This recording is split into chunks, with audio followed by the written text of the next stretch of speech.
Bujeleng iblis lanat padha cek-cekan.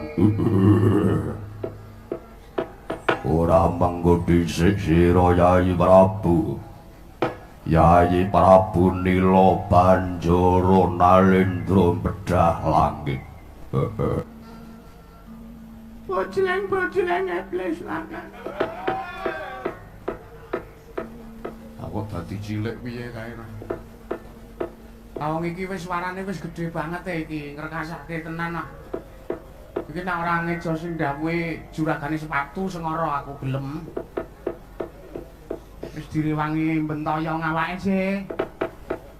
Janji ra entuk sepatu 5 ngono. Gusar atiku. Gayane gusar barang ora. Bilo wonten dawuh sinuwun. Kowe menengo iki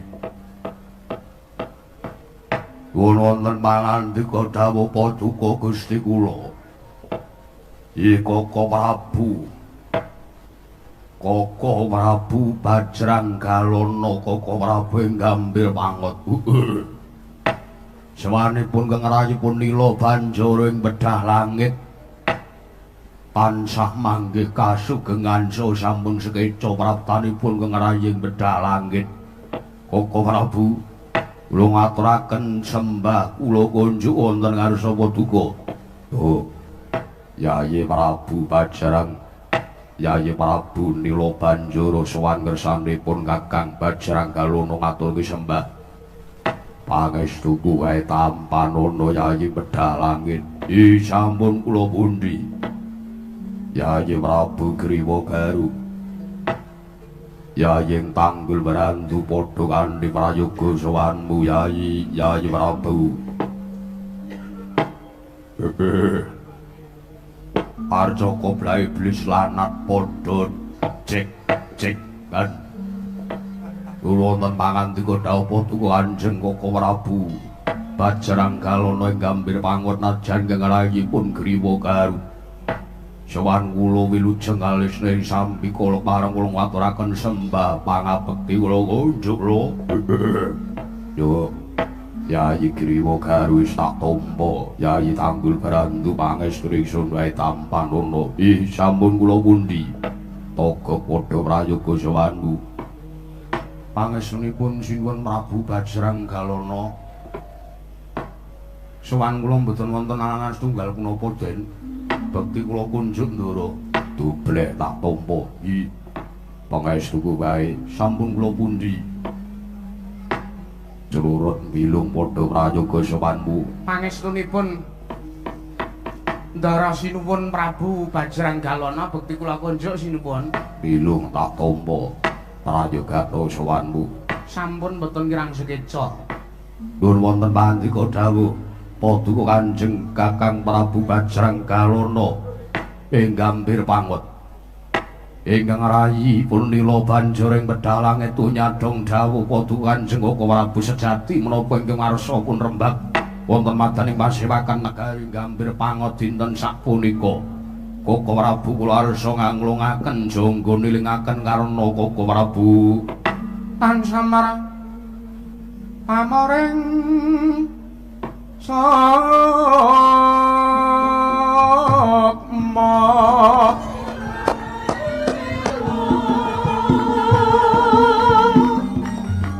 Sinokmaya winanto ing sepi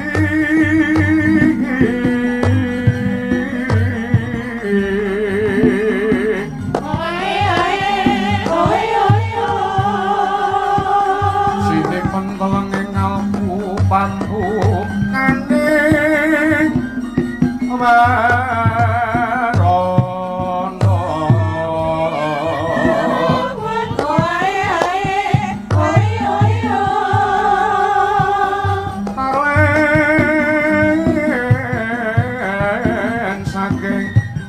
Liya pengen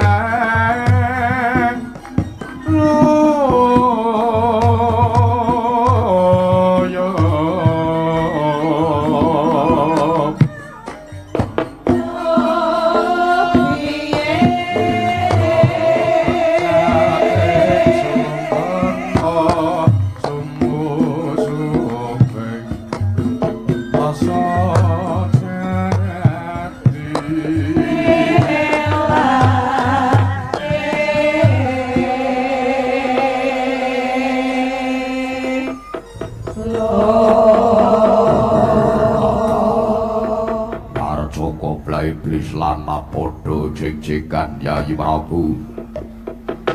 Prabu Nila Banjara sayekti jeneng ingsun kanake parpatan ya wingsun iki kang pinangka punjering jagat 1000 negara ora dalah jeneng ingsun iki Nalendra wis mataun-taun madheg ratu ana ing negara Gambir Pangot sepisan bae durung tau sing aran Mengku sawijining wanita ingkang samengku minangka garwa Prameswari ana ing Prajanegara Gambir Pangot ora dalah destun temen Yayi Prabu destun temen malah iki dina jeneng ingsun nedya ngayonake sekaring kedaton merga nuruti pawarta ingkang wis pinetamba bakul sinambi wara ingkang kumandhang pekabarane ning Nuswa Jawa ya kuwi negara ing Pancala ingkang anakake Sayembara Putri Pinilih ingkang ora kejaba patih negara ing Pancala ngaran patih Gandamana duweni prasetya sapa ingkang bisa ngalahke dheweke keduga bisa ngukup putri sekaring kedaton kang wangi ya sesilih Dewi Waradrapati Sang Dewi Kresna kula wangsa kuwi Yayi Prabu Nila Banjara tak kanthi kabeh wae saking Nalendra 1000 negara iki dina ngebyuk ana ing kedaton negara Pancala Gandamana rangken kepara untal malang ning Waduk Udrapati dadi sisianing nata ing Gambir Pangot Prabu Bajrangalana Yayi dan siswa matur marang Ari Sang Mahayagi Sang Wipakatiparan karasaning nywanguti pati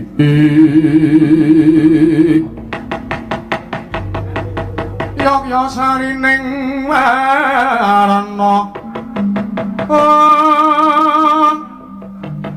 kang kumaraning bumi mugi ulun tedhak kang kumaraning bumi mugi ulun tedhak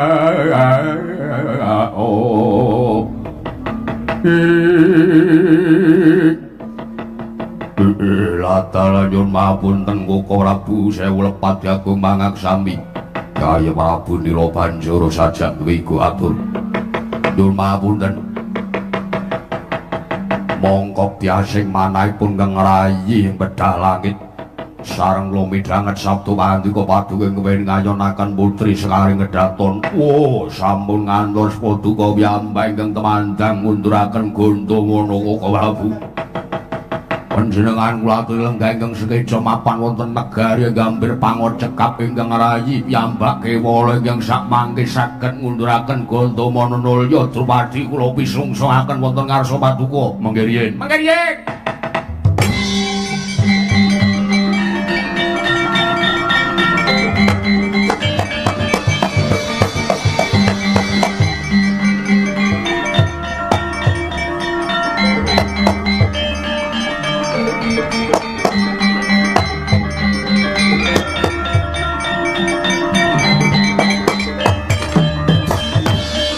Dewa kang mangan anom Dina netra lir surya kembar Dina netra lir surya kembar tuta yayang ing kutaka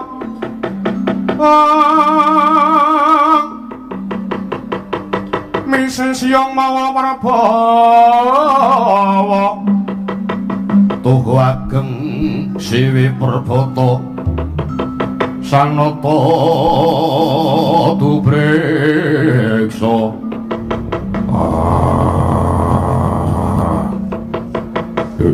Latala Catu Guru sartane Sora Wita maju sajan ngene atur mengke riyen kula karo Bilung sing rada ora nrimake nggih sebabe apa kowe sakloron ora nrimake toga kelan kowe Bilung nyun mangapunten sinuwun menawi sekawit ingkang rayi para Nalendra Sewu Negara tetelukan Nalendra memitran mawi sami sarujuk menika member. Ternyata para punggawa menika mung manut kalian dawuh pangendika panjenengan. Ning nek kula karo kakang kula dobleh niki wontenipun kula sowan namung kepengin ngelingke. Nggih. Kula mung kepengin ngemutke dhateng panjenengan. Sampun ngantos panjenengan sak mangke nerak pepacuh, nerajang pepalering dhewe ingkang sampun dipun damel dhateng arsaning dat kang marwa ing dat. Ora ngusik. Aku ki arep mengku wanita menapa to panggah. Sarta dosane lupute apa sartane kleruku ngendi. Aku Nalendra menang hukum putri minangka garwa Prameswari. Nggih kenging mawon ning Drupadi niku mung cilik kamangka panjenengan gedene sakmene. Mesake mengke ra sida urip. Omonganmu kok ora ngepenaki to. Coba to bayangno wae. Wonge semono gedene ora sing linang, nggih sing wedok minsak aku. Mendah. Dikentel tugu moderno. Wong rembak kula karo Bilung niku mung arep ngemutke panjenengan. Panjenengan niku Nalendra Yaksa. Baik pasanganipun Yaksa niku kalih Yaksi, Raseksa kalih Raseksi. Dewa karo Dewi, Widodara karo Widodari, Satriya ya karo anak pendhita. Panjenengan menika ya bener Nalendra kula ora miadu, kula ora maiben.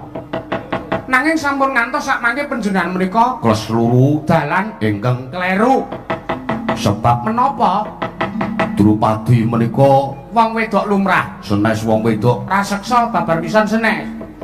Dedeg biadekipun para Drupadi inggih pun Dewi Kresna menika dedeging menungsa lumrah. Lah mangka panjenengan menika nuwun sewu biya. Lumrah saka nggon endi kaya ngene iki ora umum. Kula mun iso mbayangke nek nganti sampeyan mengke kelakon dhaup kalian Dewi Wara Drupadi, kula ajriye mengke sampeyan ora sida ngukup katresnan ning malah layu-layu. Ora dosaku apa? Mboten dosa ning nuwun sewu to. Panjenengan niku wonten negari Gambir Pangat menawa sampun katelah Ki Gedhe Abrak. Kula mesake kalih sing wedok. Panjenengan kestu mboten kestu mangundurke mawon kegiatan panjenengan menika.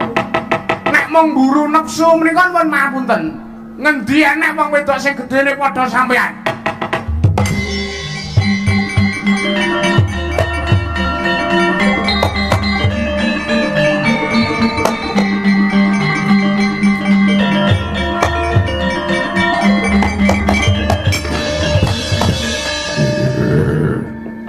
Togo Bilung wonten dawuh. Wonten dawuh. Nek aku iki wis tahan tepi karepku iki wis tahan tepi. Sapa sing pepalangi karepanku rawe-rawe rantas malang-malang mutu. Kowe iki mung batur pangembating catur ora ndine wewenang menggak marang keparpaning Nalendra Gambir Pangot. Lho ya wis. Ora sida bahagia kok malah berduka. Lah ngopo to? Wis tak bayangno to, Gok. Gek arep sepira coba. Tangane wis gelo sak ndrasku, gelo. Ora. Jempole sak lengenku. Hamindah. Bayangno wis to aku wis ora kuat bayangke aku. Aku mesake karo Drupadi aku. Luwung boyo aku wae sing rabi karo Drupadi ki. Yen pun nek mboten kenging dimutke monggo. Wis kula karo Bilung wis ngandhani. Kula pun disclaimer yen nek nganti sampean mengke kasembatan kaya Drupadi ora sida bahagia malah berduka. Pun monggo ajeng netapke wadya monggo kula pun warning. Lah iya kok ya diomongi kok ya meso ngeyel. Wong ki nek arep rabi iki ya duga-duga delok-delok ukuran. Ukuran apa to? Ukuran dhuwit kuwi lho, saldo danamu ki ning pira? Ragate iki ora mung cukup ragat bondo, ragat tenaga lahir batin awak kuwi perlu. Nah iya, nah. Yayi Prabu Nila Banjara, kula wonten dawuh Koko Prabu Bajranggalono. Para ketapna lan Indra Sewu negara iki dina bakal gempur negara ing Pancala. Wah, nyuwun pamit batal pasilan.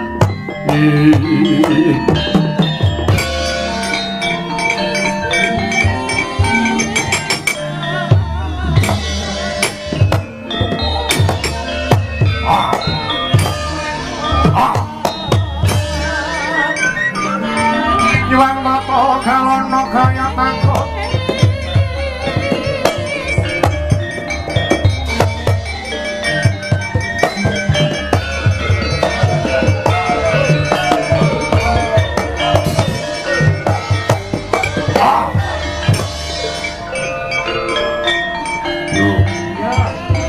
Budal niki. Budal.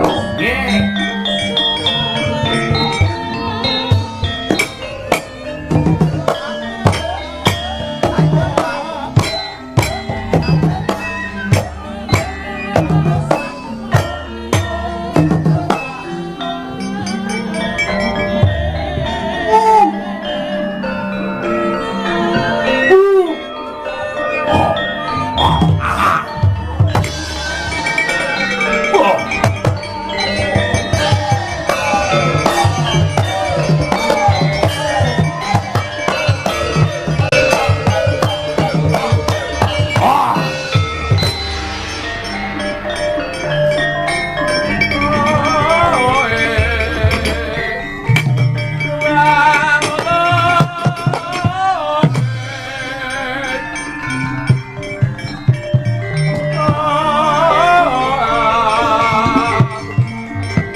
pate gengira rekalane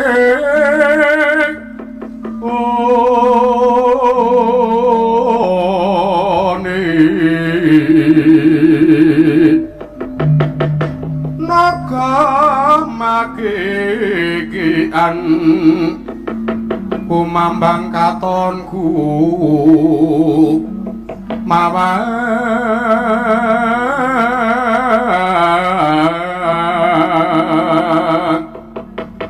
wisanya manambot kisik manaut sikro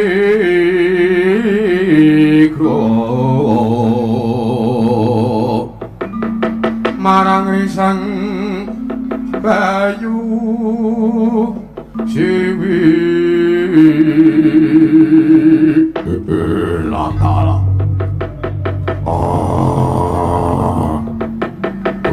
bujleng iblis lanat podot yek-yekan latala ora mengko dhisik aku wis prapta ning negara Cempala ya negara Pancala Radya dadi yen ning wong gagah pideksa nyandang nganggo penganggon patih sapa aranmu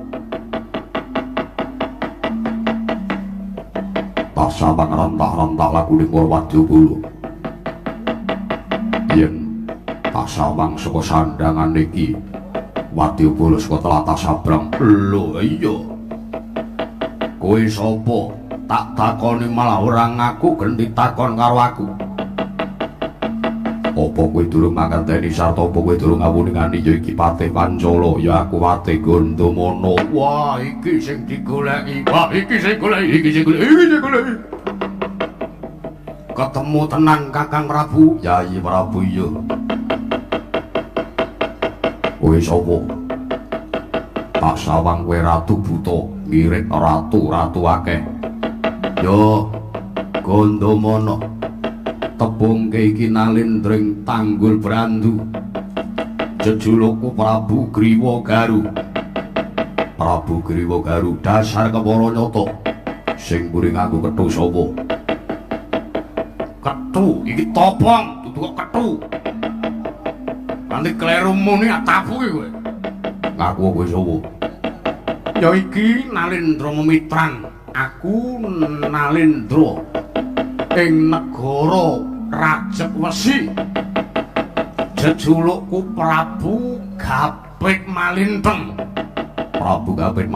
dasar kula nyata sing cangkeme mrenge sapa wah parat ngilang-ilangke karo aku kowe durung tepung kok monggo iki wong telu iki cangkeme mrenges kabeh ya iki Nalendra ngawu langit jejulukku Prabu Bajrang Kencana sing kuwi dhewe sapa aku Nalendra ing rancang pamot aku Prabu Setigrat Tasawang ratu sewu negara rantak-rantak tekan kene duwe sedya apa Blaka Sutawae Gandamana tekanku kene iki arepmu pusayem mbara-mboyong sekaring kedaton sing aran Dewi Waradrupadi sang Dewi Kresna bakal winengku garwa dening ratu Gustiku Nalendra ing sewu negara ing Gambir Pangot ya kuwi sinuwun Prabu Bajrang Galana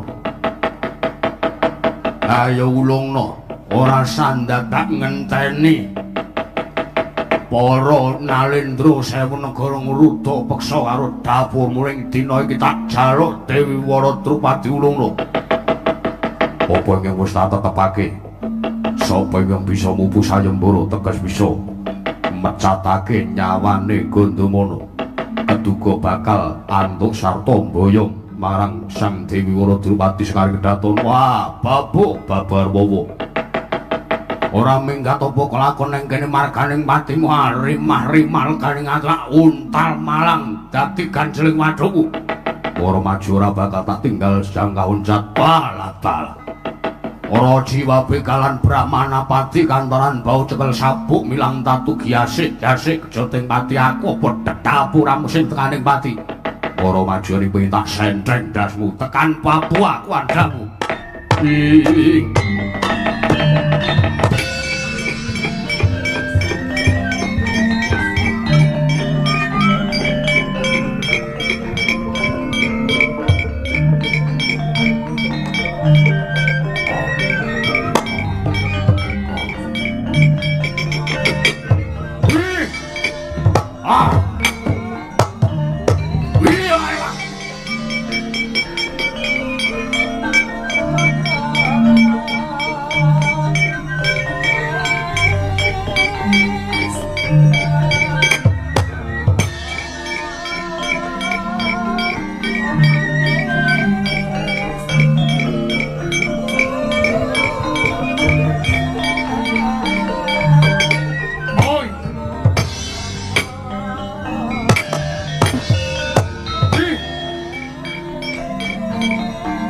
Yes, no.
Baleni skripsi meneh.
Kak.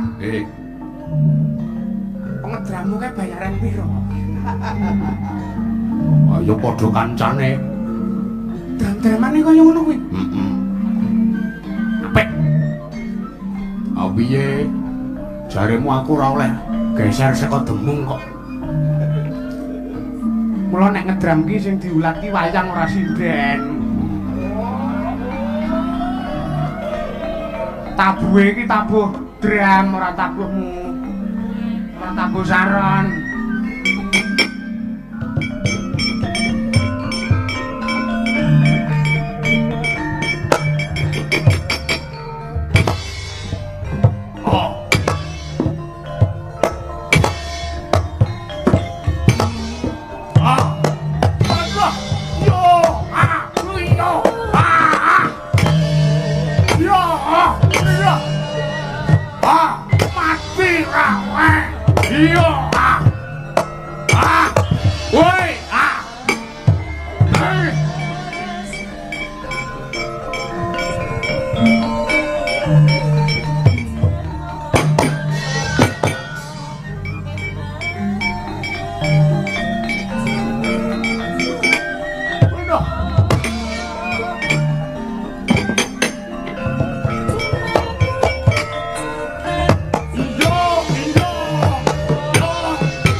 panggrahi tamu sugih kasudipyan kenteling kaprawiran cangkeman. Ayo cobanen sing maju ora mung remis-remis mung kowe biantongane tekan kene. Wah. Yo. Ya kelak limpamu. Hei. Wah, endo aku. As. Hei. Wah. Hi, ha, hi. Hei. Ah. Hei.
Edian arek gedhe angel. Ya iya. Wayang semene iki le nyuwarake ya kosok ya lung. Heeh. Monggo wonten dawuh. Ora dalah. Yoto cetha pangorbanan Nalendra kepat-pating blasah. Menungso 1000 ngrangket menungso siji angel ngeco.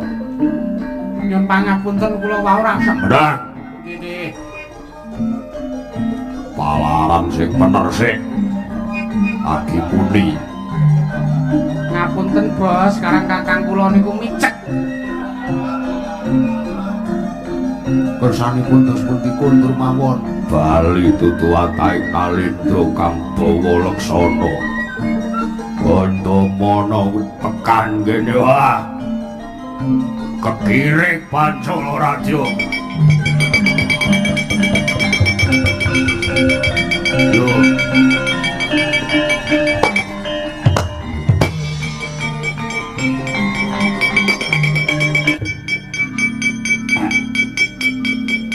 subscribe parat eneng buta sondo langit gedene ayo Gandamana we parat sapa we ya iki Nalendra Gambir Pangot aku Prabu Bajranggalana wah parat sajak kowe ingkang arep ngayonake Dewi Waradrupadi dasar kepala nyata pripun sampean yo ora trima to nek Dewi Waradrupadi dadi bojone niki kula dhewe wis ora mbayangke dahne gedene piye drijine wis sakmene driji siji wae ra sedeng ayo aku kepengin ngatoke kaprawiran ketokno yen pancen bisa ngalahke Prabu Bajranggalana ora tekan kene aku arep mboyong Drupadi mati dening aku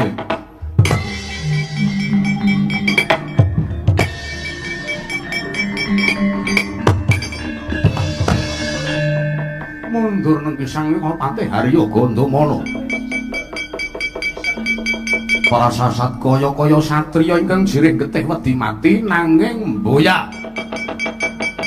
anggenira mundur mboten krana ajrih nanging anggenira mundur tan sanes kejawi mung nata kekiyatan ngrakit kasantosan biya matekaji Bandung Bandawasa wungkal bener nulya gebrak blabak pengantol-antol kocap Sukunira Sang Raden Arya Gandamana dawah wonten jajanipun Sang Prabu Bajranggalana dadya piyar yen Cinandra yayah robot mritili dhewe-dhewe mestakanira Nalendra ing Gambir Pangot dawah wonten ing Lepen Ciliwung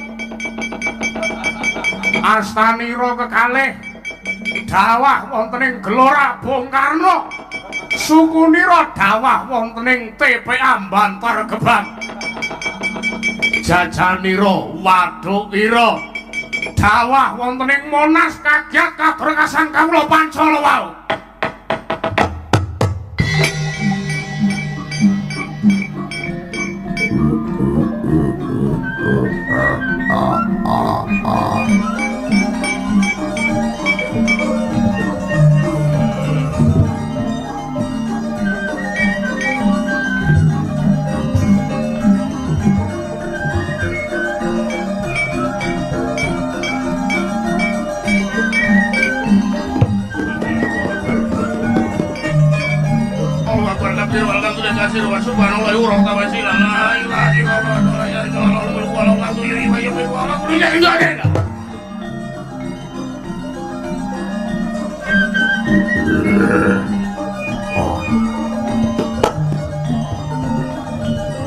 sedaya memala saged tasir nontek tamlek cemplung kedhuke kangge tering kali Bengawan keseser urang bersilang murna kecocok tunggak kayu tono laya tulasan wae bali ya neng dalan mangga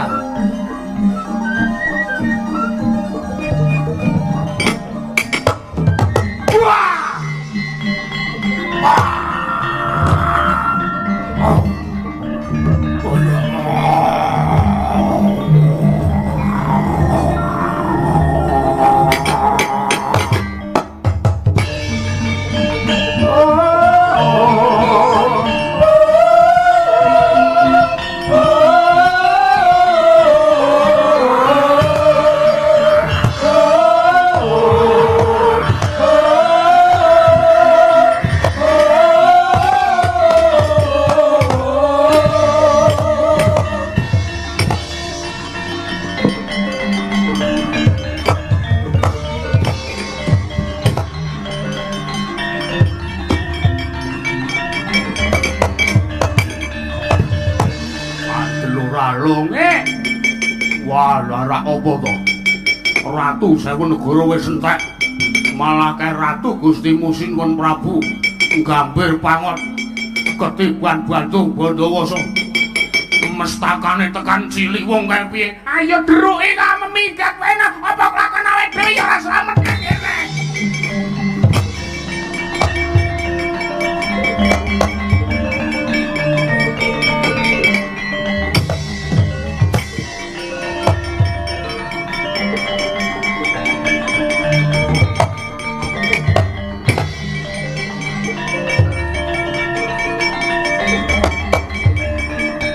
Yak langene ngalanjana klarandan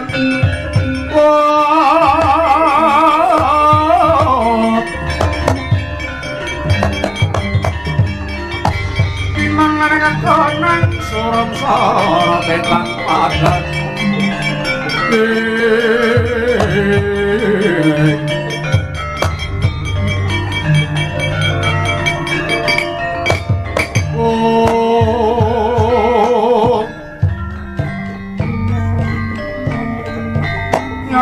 Nang nyana klaman dan monsar